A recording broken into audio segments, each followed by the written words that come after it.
Well, good evening, everybody. And it's so wonderful to have Jerry White with us.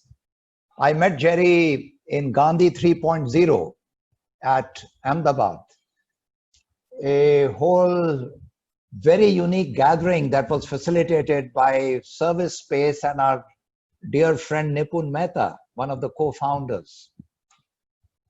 And what a delightful experience, Jerry, it was to be with not only all of you who are such amazing people, but also the young volunteers and who gathered from different parts of the world to just serve only with the spirit to serve and nothing else. You know, what I really deeply touched me about our gathering was the selfless service of those young people who made that Gandhi 3.0 so special for all of us. So Jerry, many people get very attracted to your work and your life. And so likewise, I became an admirer of your work and I was touched by your energy. So thank you very much for coming into this space today. Thank you, Anil. My pleasure. Great to see you. Thank you. So, you know, Jerry, the first question I'd like to ask you is that out of all the wonderful things that you have done in your life, when have you been at your happiest best? What do you recall as the moment that stands out for you when you and your colleagues were at your absolute best? And that has given you the maximum happiness out of all the wonderful things you have done in your life so far. What a question. I would say there must be a pattern. For example, when I'm at my happiest best, to use your phrase, it's at a scene of birthing. So of course, in the birth of all my four children, I was elated. I thought it was like so, messy and joyful and wonderful that there's nothing quite that comes as powerfully surging as joy and happiness. And then I would say as a social entrepreneur, the other birthing is when you start an organization to meet a cause in the world and then it works.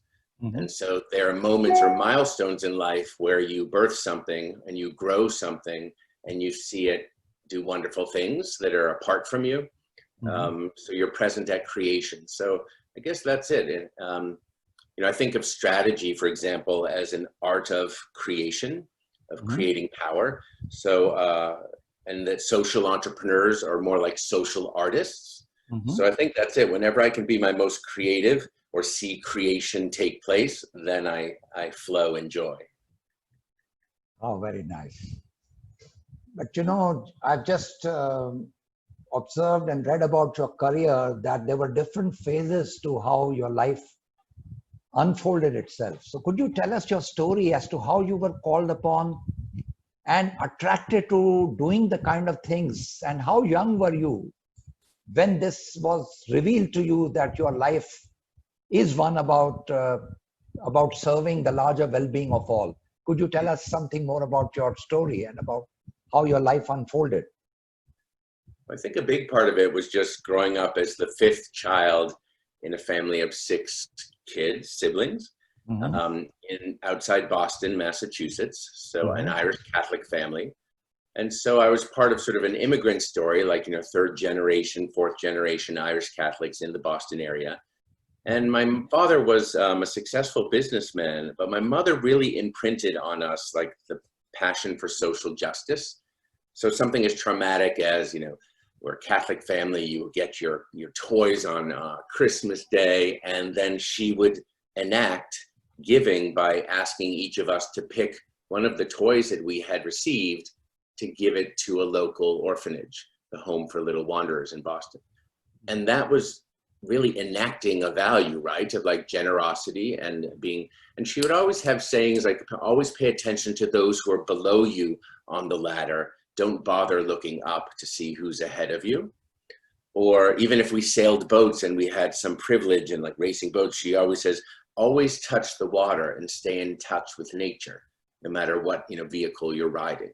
So these little things actually added up to an ethos in the family, I would say, in my cultural upbringing, which was to care about those who are not in my bubble, mm-hmm. and many who are way, way outside my bubble. So that was one thing. And then years later, when I was a teenager, I was always found that I was a spiritual person. I didn't know why. Even out of my brothers and sisters, we were all raised religious and Catholic, but I actually like prayed and meditated and walked in the woods and like asked the universe to answer my questions. And so I thought I might be a little odd early on, but that has served me well. Just keep asking the universe for help and for questions, and staying a bit in nature. So when I was 18, I went to college, Brown University, and a great school in Providence, Rhode Island. And there I met all sorts of diverse people that I had never been exposed to when I was growing up in this sort of bubble of, white affluence and privilege. And there I saw like all these smart kids, and I ended up wondering why these Jewish kids were taking Judaic studies classes and seemed so smart. Some of the ones from New York who had come to the same college. So I followed them like a good friend and started to study Judaic studies, which became my concentration. I became the first non-Jew or Christian to graduate with a degree in Judaic studies and to study very deeply, what did it mean that Jesus was Jewish? Like the fact that I didn't even know what that question was growing up disturbed me. So I went in for this, and slowly but surely, Rabbi Jacob Neusner, who was one of my professors and advisors, and he wrote more books than most people in the world, wrote 1,000 books before he died. He was a genius. He said, Jerry, if you're serious about this, you should go study in Jerusalem and learn the language. God doesn't like speak Latin or Gaelic or Greek up in heaven. You got to learn Hebrew. So I went over there and started to learn biblical Hebrew and street Hebrew in Jerusalem at Hebrew University. And during that year became like a big moment in my life where I was hiking on a vacation with 2 American friends. It was a beautiful day, and suddenly there's an explosion. And I happened to have been camping inside an unmarked minefield. So these landmines were left over from the 1967 war. It would have been laid, when I was 4 years old, growing up outside Boston. So a huge shock. I didn't even know what a landmine was. I didn't know what had really happened to me. All I could see was that my lower right leg had been blown off, in nature, and the earth had exploded all around me. Originally, I thought it was a terrorist attack or some such things. But of course, this is a huge before and after moment in my life, to look down and stare at your body and keep asking, where's my foot? Where's my foot? And seeing bones and blood all around me, and having no thought about like how on earth are we going to climb and crawl our way out of a minefield to safety. Yeah, that must have been, to say it was life-changing is an understatement. But you had gone there with your other colleagues and friends for a completely different purpose. And then all of a sudden, there was this shock. So in that moment that it occurred, what happened in your heart? What was the first sort of thought when it happened? First was it's like you asked earlier, what's your happiest moment in life? Right before the explosion may have been one of my happiest. I was humming in my heart. I'm hiking under the sunshine. It's April, in the spring, in the Holy Land. I'm walking in the footsteps of the prophets. Hallelujah. And I remember being so stunned. So as I came to, and my friends were yelling at me not to move, because it dawned on them we were in a minefield before it dawned on me. And they came slowly but surely, stepping on rocks carefully, and then ripping off their shirts to tie tourniquets on my body. That when it dawned on me that we were in a minefield, but I still was thinking, I have no foot, or where's my shoe? What happened? A voice came to me. Those voice that's not really a voice, or like words that aren't really words, but it's almost like a message stronger than ever. So I felt that something told me to shut up. It was like, I asked my friends, did you tell me to be quiet? Like just to shut up from saying, where's my foot, or being in shock? They said, no, you could have cried or yelled or done whatever you want. You had stepped on a landmine. But I suddenly found silence. And in that moment, which may have been a millisecond, I felt or heard or intuited a voice that says, you don't die this way.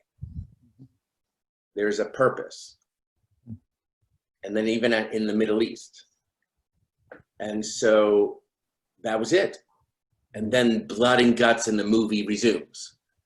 But I remember like yesterday that there was, I call it a grace capsule, those moments where something downloads in a millisecond and you know something.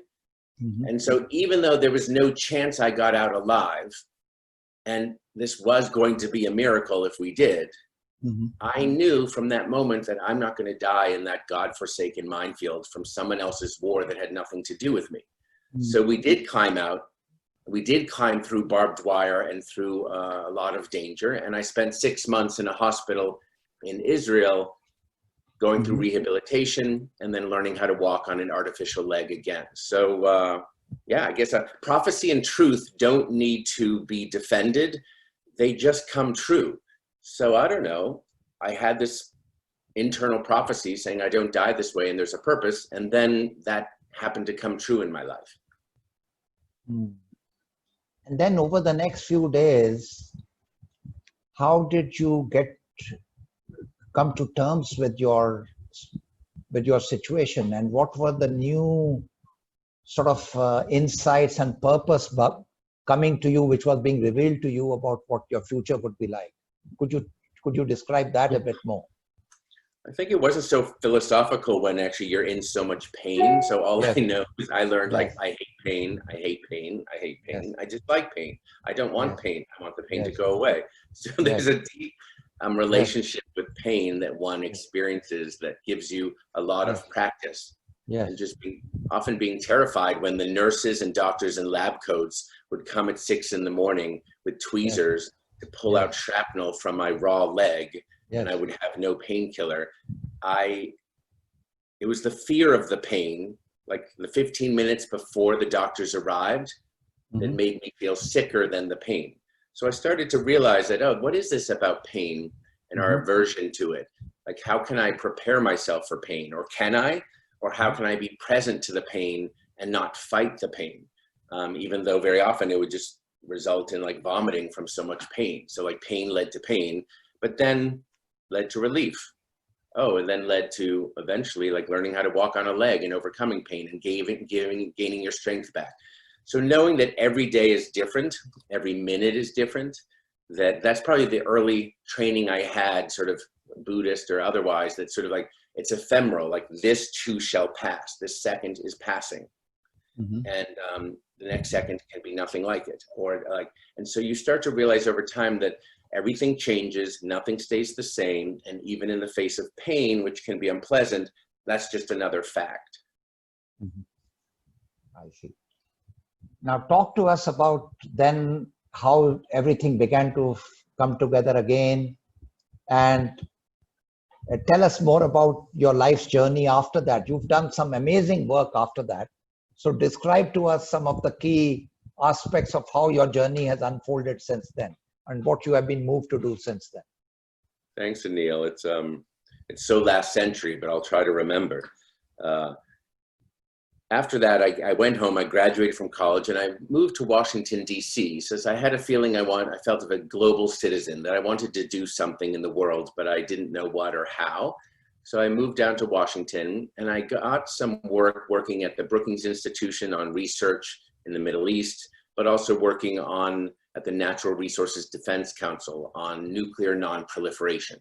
Literally, when I went in for the job, I had no idea what nuclear non-proliferation was or what ballistic missiles were. And I mean, I really had been sheltered from that knowledge, but I learned it. And so another learning is you can learn almost anything, and most industries have a vocabulary that's designed to keep you out, but you just have to learn the language and then and even that's the same for national security as well, or government speak.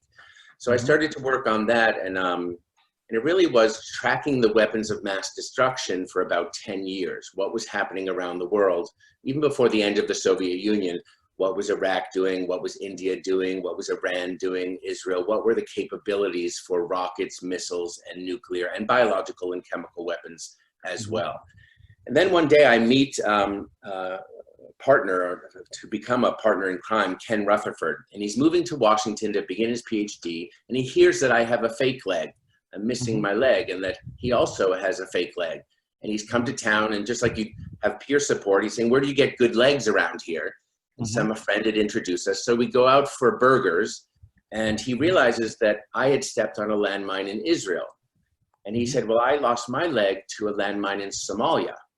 And he ended up losing both his legs. And both of us were civilians, not soldiers. And he said, Jerry, you're tracking the wrong weapon of mass destruction. Landmines have killed more than nuclear, chemical, and biological weapons combined. So with your personal experience stepping on a landmine and losing your leg, and your professional experience in national security and arms control, why do you join this nascent movement that became the international campaign to ban landmines? So this is in the mid-1990s, like a light bulb went off, and it was almost connecting like the head of national security is a very cerebral issue with the heart of humanitarian care to prevent people's lives from being blown up in conflict. So for me, that was a happy moment, because when we connect our energies, you have double the energy or triple the energy. So I suddenly felt a passion to get involved and help lead this campaign, which later led to the 1997 Landmine Ban Treaty. And it led to me meeting, working with 1,200 organizations around the world, and also with, some of my heroes and role models, like the late Princess of Wales, Princess Diana. Yes. Yeah, please talk more about that, because, when we met in Ahmedabad, you were so inspired by Princess Diana's life and work. So please talk more about that. I think that's also an example. I had never followed the royal family. I think the first time I went to London was actually to go to Kensington Palace and meet the princess. So that's a daunting thing, to have tea at Kensington Palace, especially if you aren't trained as an American and all the things you can do. That's a minefield in and of itself. Yes. So Diana was, I didn't expect it, but not only was she striking, someone said strikingly beautiful, so I shouldn't let my jaw drop when I saw her. And I thought, whatever, like we were on a mission. Princess Diana was going to help publicize that mission. And this was all about getting your roles and your talking points right. But then in meeting her, something happened. Not only did my jaw hit the floor, I also realized she had this charisma and this energy of light that came off of her that was more transcendent than anything I had seen. So it's about more than just a normal celebrity or royal. It was like a person who was channeling a gift, and her gift of compassion was so radically evident to me that I thought, oh, step back, don't manage this gift, let it breathe and give it room to fly. So we were asked by the princess to, in secret, plan her first non-royal, or sorry, not non-royal, non-official trip to Bosnia in 1997. So began to work with her on her messaging on landmines, yes, but also on meeting the survivors and bringing her gift of compassion and her light to some of the darker places in the world. So I had the privilege of working with her during what some say was her happiest and most energetic year of her life in 1997, after her divorce with Prince Charles. And she was phenomenal. The more I watched and took mental notes, the more I thought, like, what is she doing? Like, this is clearly a colossal gift. How she can come into a room, almost have a sense, not just an emotional or social intelligence, but I would call it trauma intelligence. She could tell who in the room was sort of internally bleeding or depressed or troubled. And somehow, even if it was a room of hundreds, she would make her way over to that person and bond with them, ask if they would mind having their picture taken with her, doing something to uplift them, and then take their suffering into herself and walk out the door. And I was like, how does she do that again and again? Every landmine victim in the families that we introduced her to one by one, she came in with her light, she took out some of their darkness, and some healing was transacted in the most mysterious way. To a point for India, like I would say, she would ask about Mother Teresa to me, and she said, have you met her? I said, no. And she goes, I haven't, I love her. And if anything happens to her, she gets ill, I want to be by her side if she is dying. And I just tucked that away and thought, wow, they're such different beings, right? The Princess of Wales and Mother Teresa. And then sure enough, their death is in the same year, in the same month, basically, where Diana dies first. And then on the eve of the Princess of Wales' funeral, Mother Teresa dies. Why do I think it's important? In those pictures, when you see Mother Teresa and Princess Diana lined up together, you know, one tall and one small, it's because they had the same gift. And a gift can understand another gift. It recognizes the light, the grace, the transcendence. So it's not about the packaging, it's about gifts that are on the planet. And I think both Mother Teresa and Princess Diana knew they shared in this same gift. What a nice experience. And you know, my wife is so fond of Princess Diana, and you gave me that photograph of Princess Diana, and you know, and I came and gave that as a gift to my wife, and she had tears in her eyes because she was so moved. And like we are moved by Mother Teresa as well, and you know, wonderful souls, both of them. Now, Jerry, tell me another thing. You know, when you look at this whole new emergence of this crisis, this is something that, what has been revealed to you? I know that this is in some way, people said, we have willed it upon ourselves, you know, this whole crisis that we are facing. But how are you reading it, and what is coming to you? What is being revealed to you in this crisis, and how we should be preparing for our future given this crisis? Well, the spiritual, like friends and people I would go to see where the wisdom is in the COVID time. Most of them are coming up blank, which I appreciate. Almost, this is not a time for answers. This is a time to press a big reset and ask new questions. And I think that that's important. I don't, so I don't have an answer, or I don't have a solution. All I can say personally is it feels familiar. After I worked with thousands of amputees and war victims around the world in over 60 countries, and we interviewed them about their crisis, like when the world exploded around them from war or landmines, we learned the wisdom of survivorship and the dangers of victimhood. So that's what I would play back to you is when awful things happen, or awful good, who knows, when crisis visits the planet or your life, there are ways to handle it. And when we get stuck in victimhood, which there's a lot of victimhood around that we hear in the language of many leaders, stoking the flames of fear and victimhood and blame and resentment, those are hallmarks. Also, living in the past is a hallmark of victimhood, like before the landmine explosion, before COVID-19, before, or when I was, the CEO, or when I was.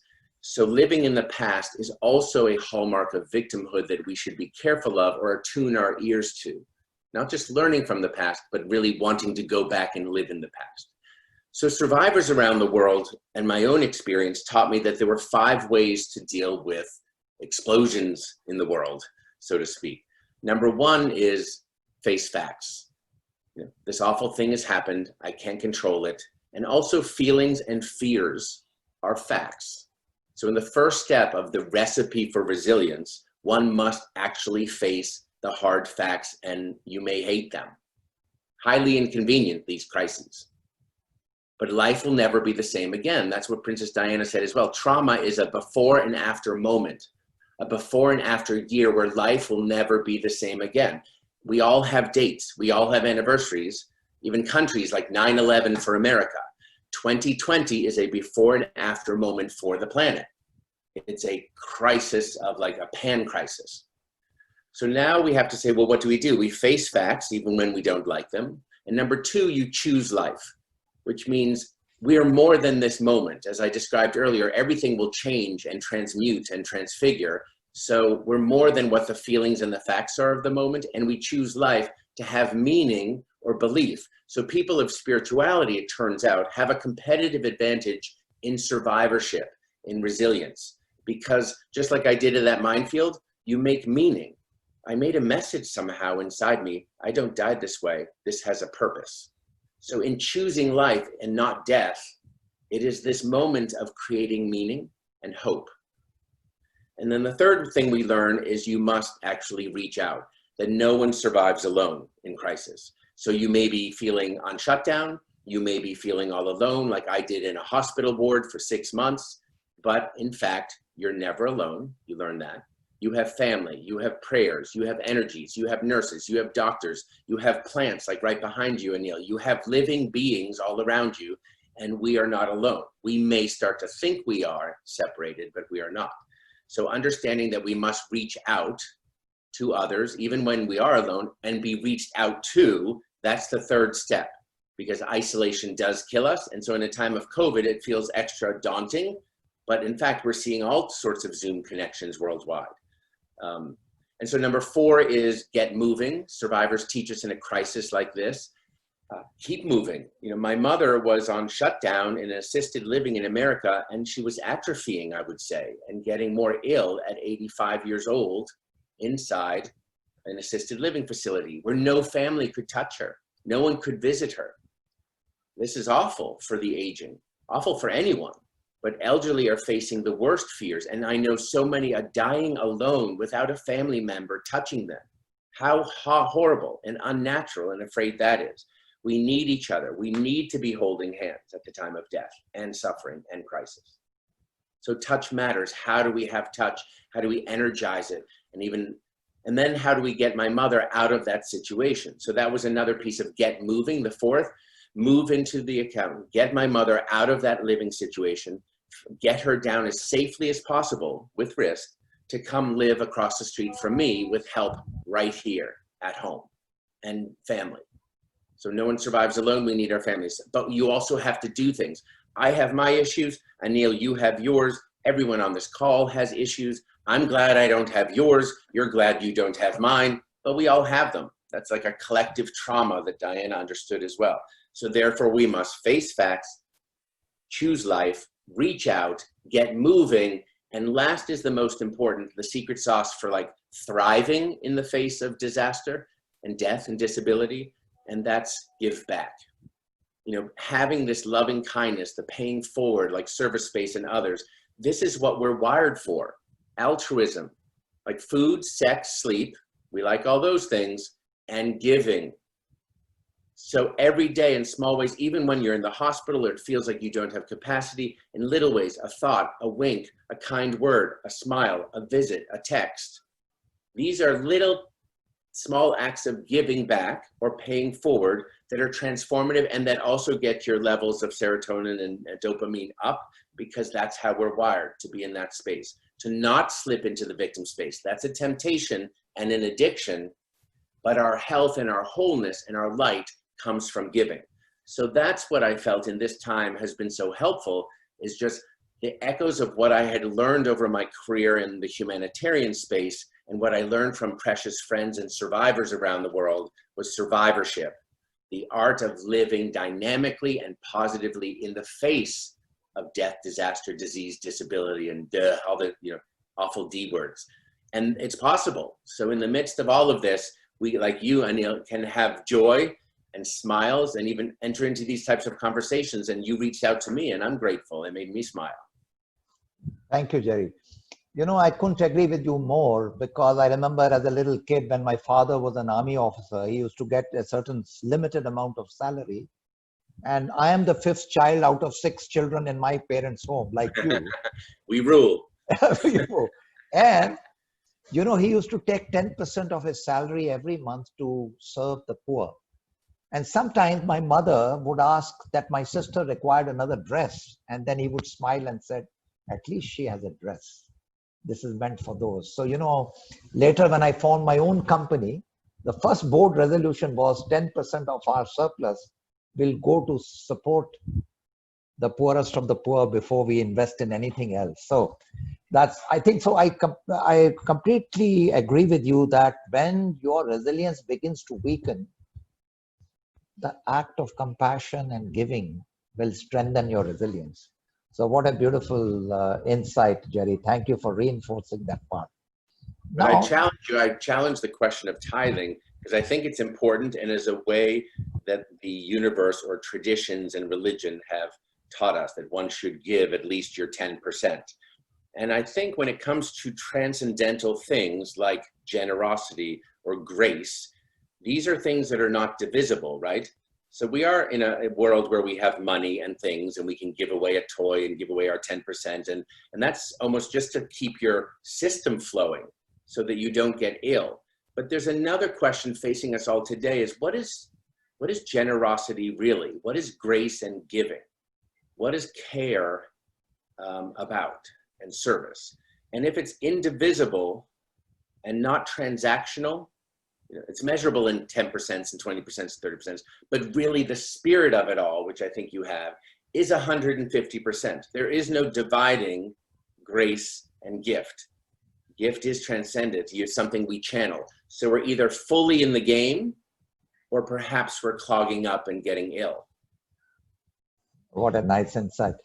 Jerry, I am inspired to ask you many questions, but already there are many young people in this list, including, I think there are some bright high school kids, then there are graduates, then there are CEOs in this list, there are faculty, and so there are all kinds of interesting people in the webinar today. So let me have the questions coming from them, and some of them have been talking a bit about the audio not being very audible, but I hope that I can hear you loud and clear. It may be something to come from there. But Dr. T.V. Rao, one of India's greatest teachers and the father of the human resource movement in this country, is there. He's asking you, Jerry, how religious are you, Jerry? And what does it do to you, this belief and this faith? What does it do to you? I think 2 years ago, I would answer it differently and maybe I would fall for the question. Nowadays people say, well, I was raised religious. I'm not religious, I'm spiritual. So that's a sort of easy way out in this individualist world, I find. And then I found that, even after working with so many Indian friends, you have that saying that your outer work is only as good as your inner work. And then it was sort of like preferencing inner work. Like, unless you've done your inner work, you couldn't do outer work. And I was like, well, I don't know. I helped negotiate 2 or 3 treaties. I think we've saved tens of millions of lives. I think that's a good thing. And I don't know how strong my inner work was during those very busy years of advocacy and activism and raising a young family and working 24/7. So was I highly spiritual? I don't know. And then I didn't like this idea of favoring anything. If we believe, as I do, and it's a mystery that, His Holiness the Dalai Lama sort of first broke it through to me, that all is one, then this idea of like spiritual, religious or secular or spiritual or earthly or whatnot erases for me. So all I can say is I'm breathing, I have energy, I'm alive, and therefore spirituality should be running through me.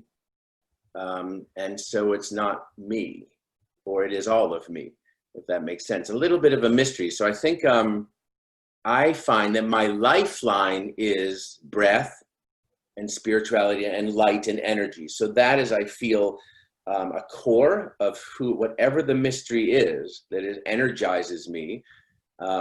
I remember once I was working in the State Department, and this will just explain a little more of my answer. And I was I'd done Vipassana, and I was getting up at 5 in the morning, to do meditation before I went into the State Department. I was working under Secretary Clinton and as a political appointee of President Obama a few years back. And so I knew that I had to get in shape spiritually in the morning by like sitting in silence and breathing. And then I would like run out the door, and then I would work from 8 to like nearly midnight. You'd work on conflict and other things as I was helping to form the Bureau of Conflict and Stabilization Operations at the State Department. So we focused on all conflicts during the Arab Spring, Boko Haram, everything was going on. It was all negative 24/7. So I was getting exhausted. I would go to bed exhausted, even if I tried to do a last minute meditation before bed. I'd get up and I'd try to fill my bucket, my tank, before the rest of the day I would draw it down. So I met this Indian friend. So a lot of my wisdom does come from the great India. And so much of the spiritual wisdom is there, like in the DNA. And I explained this problem of like, what do I do? I try everything. I'm meditating as much. It's almost like when you're a Christian and if you pray, if you squeeze your hands and eyes hard enough, maybe God will listen more. I feel like that's probably not true. And so if I meditated more, maybe I'd be more spiritual and be able to do this hard work. And the guy who I was having breakfast with took like a fork, let's pretend this is a fork, and he put it on the table and he pointed, he goes, "What's that?" He could have said a pen. I said, "It's a fork." And he goes, "Yeah, is that fork trying to be more of a fork than it is?" "No." "What's a fork use?" I said, "Well, it's in service. It's a utensil. It helps me eat." "Yes." So like, that's its job. You're trying too hard. Stop trying to be spiritual. Stop trying to be anything. Stop, like, surrender to the fact that you're a fork. I mean, maybe, hopefully you keep yourself clean enough that you're usable. But so in that sense, I would answer the spirituality was in being just a simple fork, the transcendence, like Diana's light, or any light that I can bring to a dark place in my work, is not me, is not even spiritual in my mind now. It is just a channeling of what is. Wonderful. So, I mean, I'm not falling for, am I religious?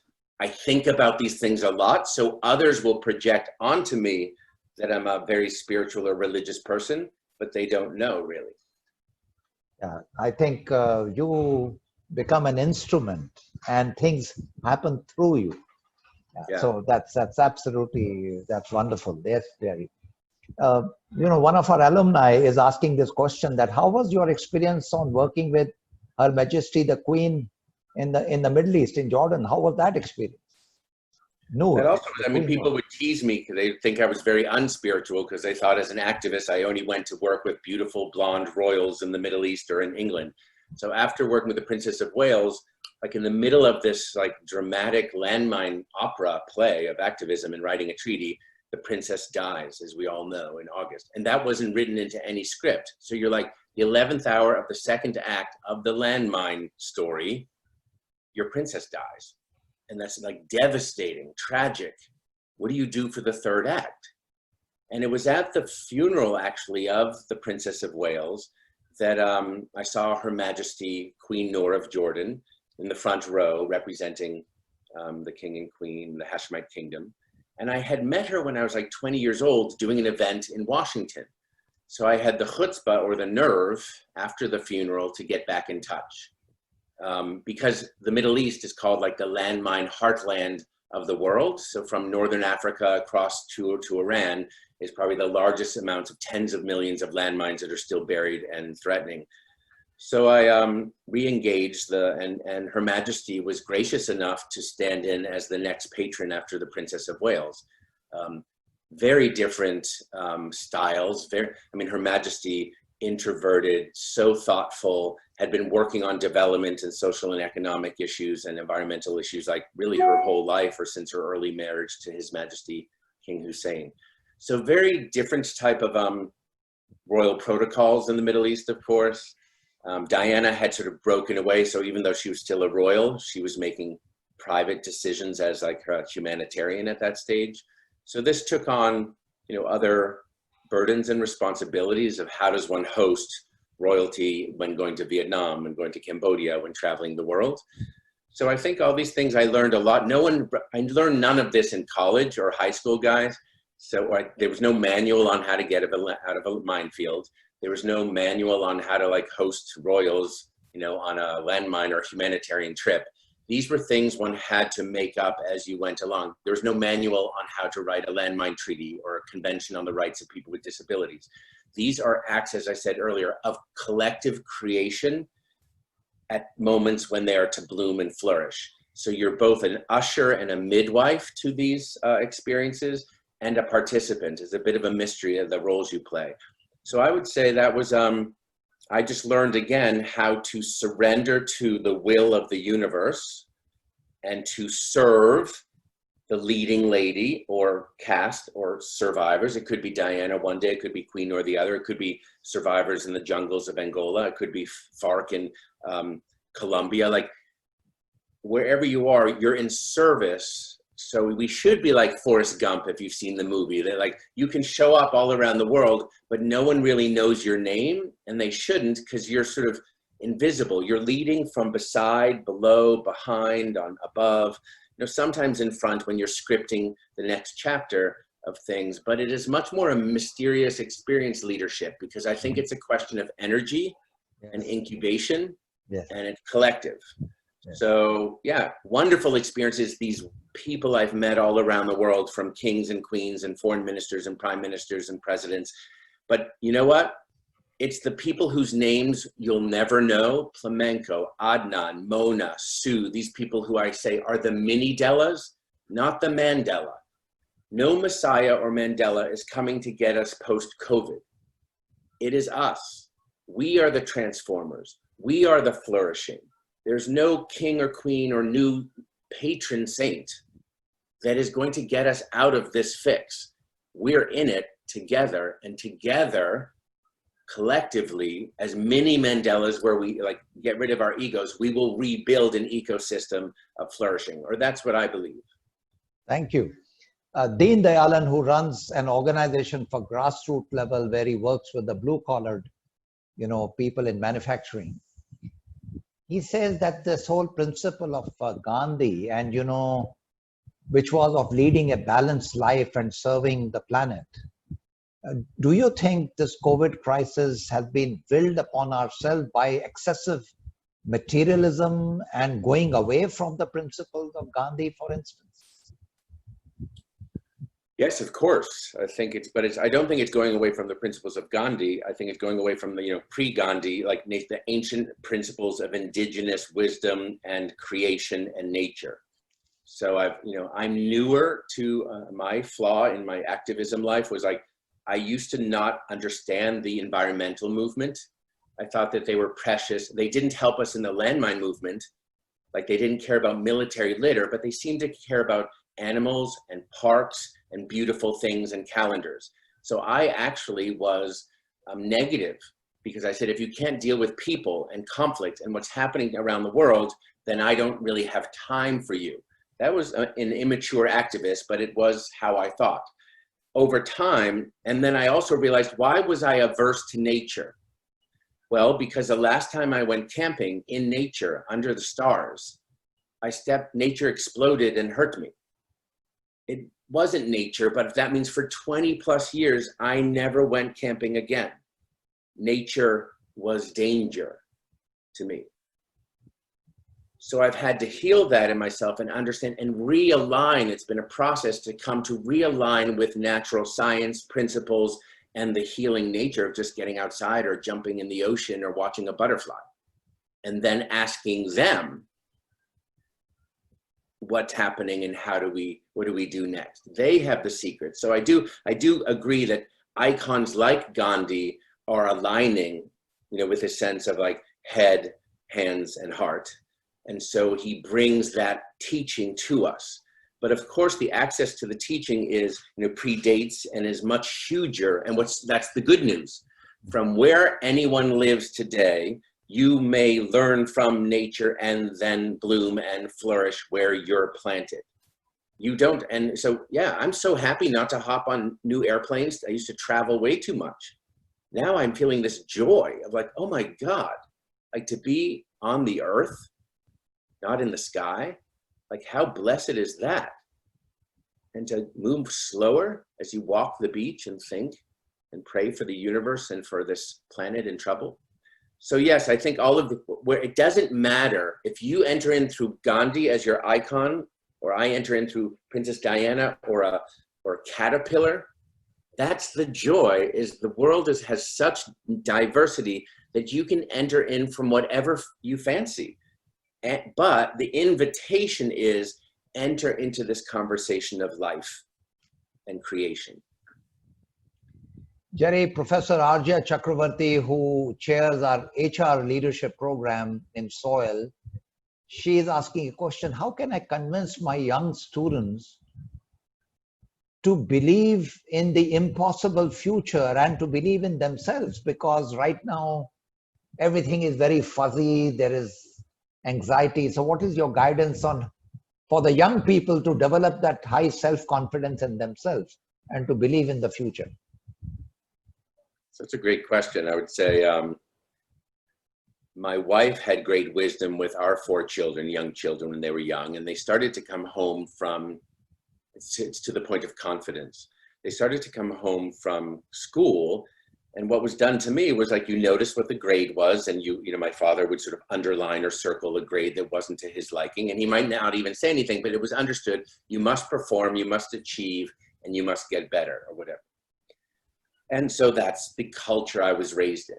And it's very rife in the world of elites and of America and in India and anywhere, you know, anywhere around the world where you want your child to excel.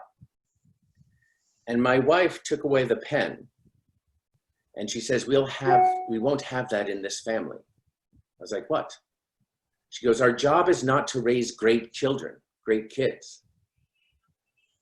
And I was like, well, I'm gonna, like, I thought that that was part of my job as a father, a great family. And she says, our job is to raise good kids. That's what parents do. That's what families are for. So though in business you have these books from like good to great, basically my wife turned it on its head and says, that's the issue, is goodness, not greatness. And she then had almost like a mission statement that any business or Harvard Business School review should have looked at as a family, because she knew, she goes, that means when they're older, I want to vacation with them and laugh. And they want to vacation with me when I'm older and laugh. And if they're a gas station attendant, or they mop floors, or if they are an MIT professor, she goes, it's none of my business, I don't care. It's about whether they're good, where they know goodness.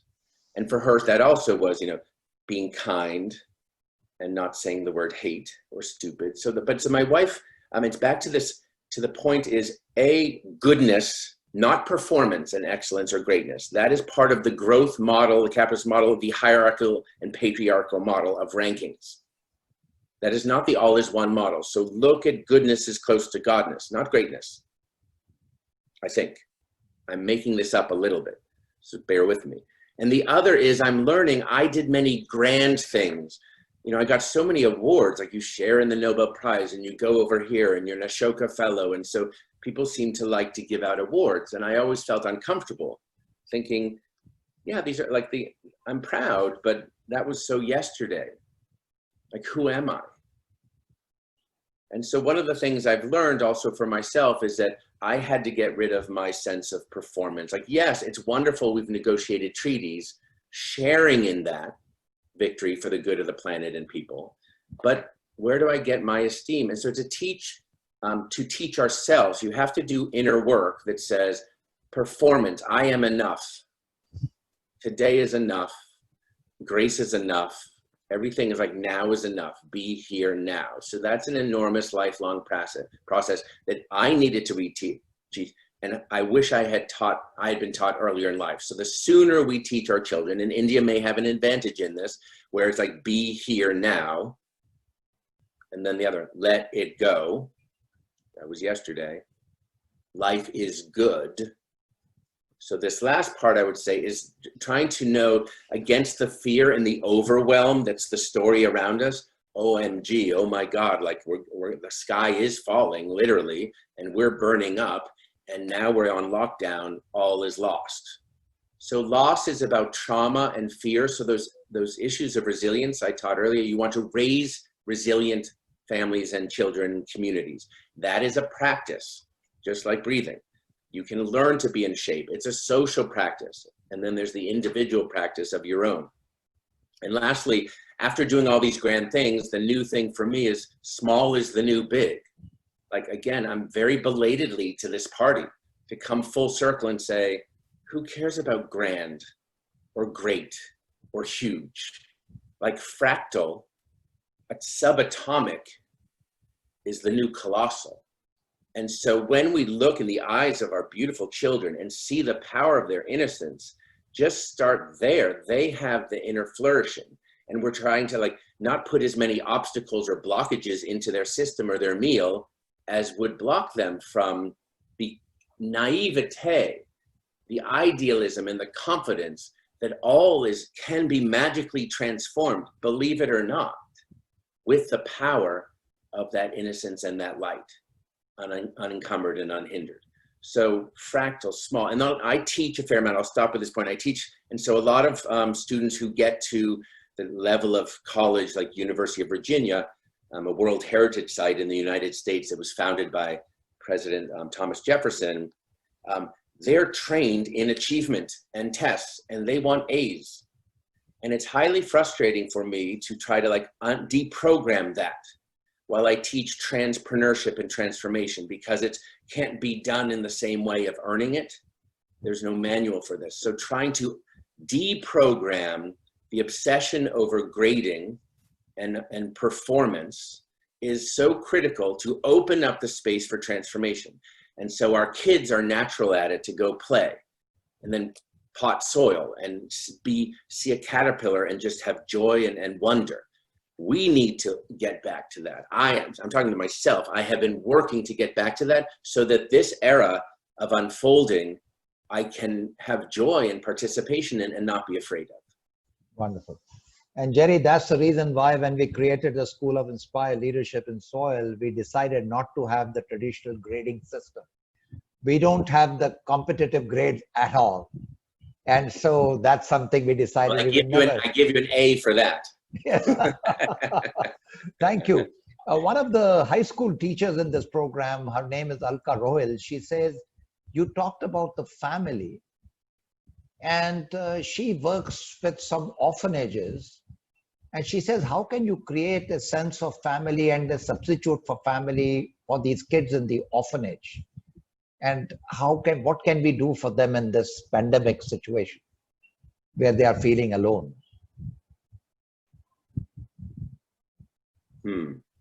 So sometimes I say things and they don't sound like I'm being compassionate or empathetic, but I will try to understand that there is some empathy and compassion behind what I'm about to say, because it's not the reality for most of us or many of us.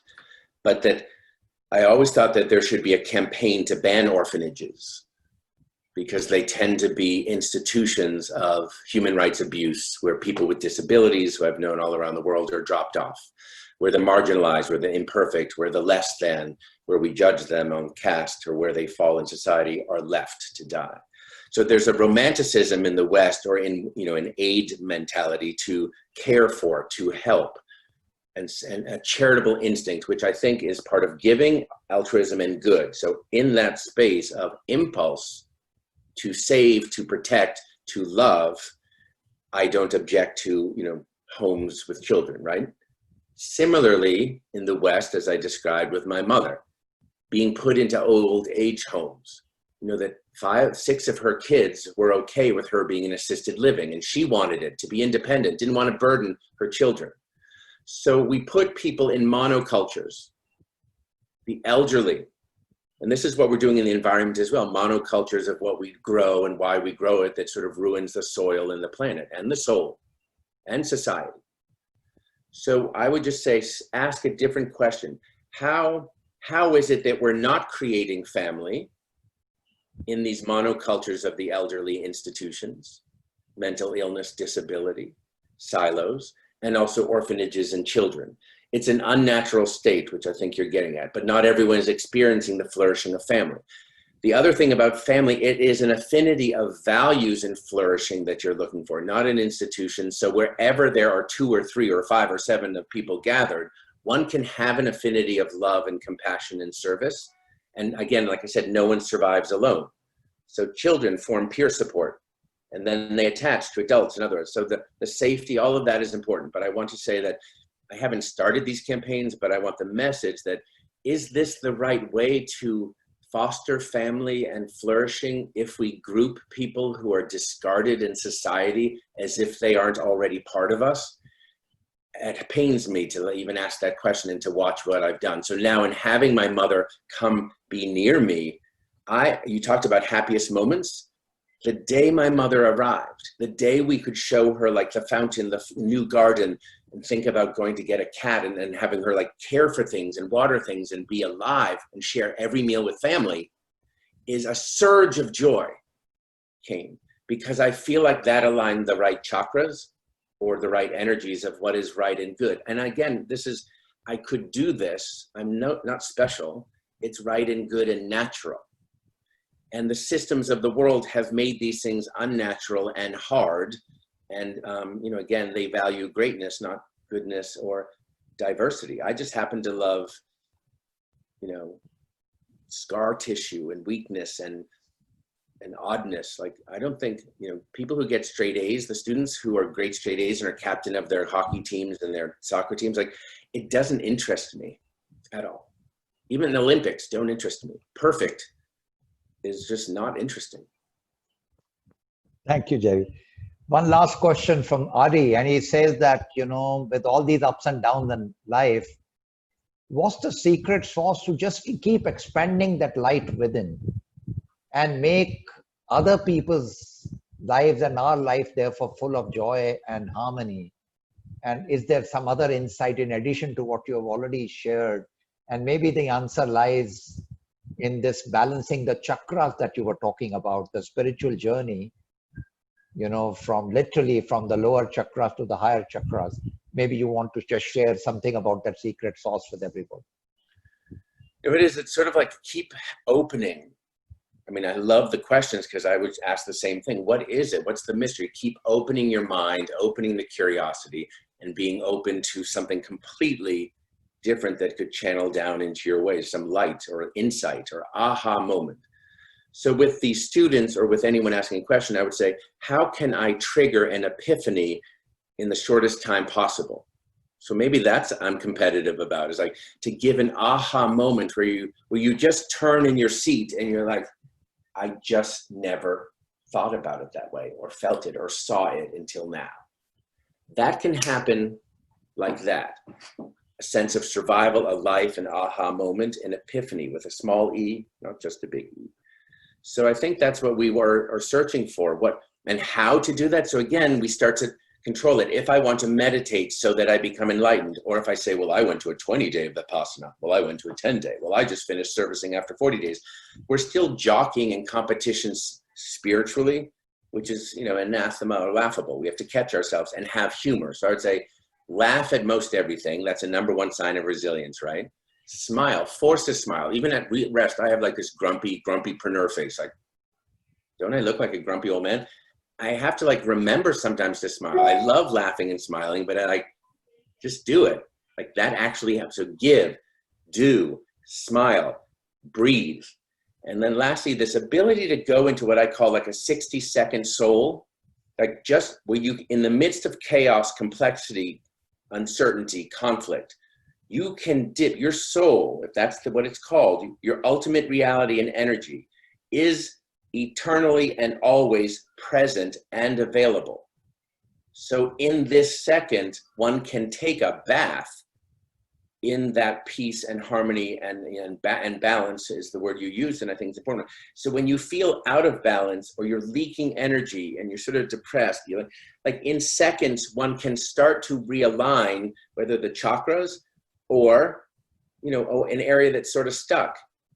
For me, I said leadership is transformational, like, King Solomon, the wisest, when you align wisdom, understanding, and knowledge, when who you are and your transcendent values and how you see you're changing in the world and your calling and what you do with excellence. When those are aligned, you have transformation for the good of the planet, and you're aligned.